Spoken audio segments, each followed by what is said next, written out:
China, and for the first time in 6 decades, China's population recorded a fall.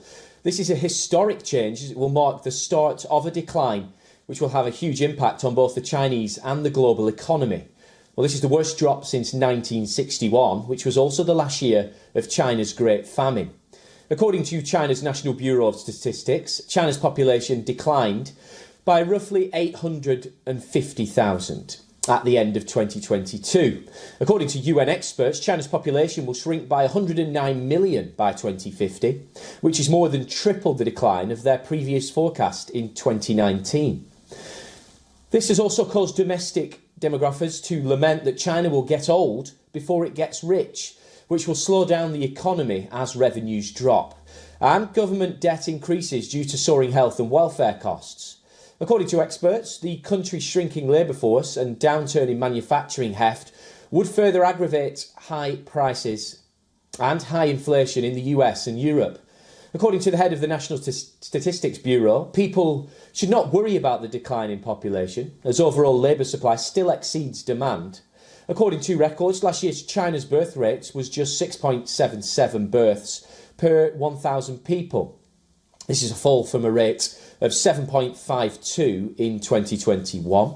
The number of Chinese women of childbearing age has also fallen by about 4 million. The death rate is 7.37 deaths per 1,000. 年末，全国人口，包括我们31个省、自治区、直辖市和现役军人的人口，这个不包括居住在31个省、自治区、直辖市的港澳台居民和外籍人员。Well, much of the demographic fall is the result of China's one-child policy, which was in force from 1980 to 2015.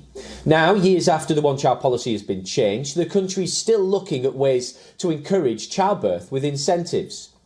In Shenzhen, all couples having a third child or more will be eligible for a cash allowance of $2,800 to be handed over when the child turns 3. The incentive for having the first child is $1,100 and for the second is $1,600. In Jinan, mothers who give birth to a second or third child will receive a childcare subsidy of about $90 each month until the child turns 3. Mothers will also be entitled to 158 days of maternity leave for each child, and fathers will receive at least 15. The government also announced policies on housing, healthcare and education for families with more than one child. In the city of Yichang in central Hubei province, eligible families with 2 or more children will receive a childcare subsidy of $74 per month. This will also be per child until the age of 3. In July 2021, a city in the Sichuan province became the first to offer subsidies to families for raising more children. Now, this development in China lends weight to predictions that India will become the world's most populous nation this year. According to Google Trends, there's a 15% year-on-year increase in searches for baby bottles in 2022, while searches for cribs rose almost 5-fold.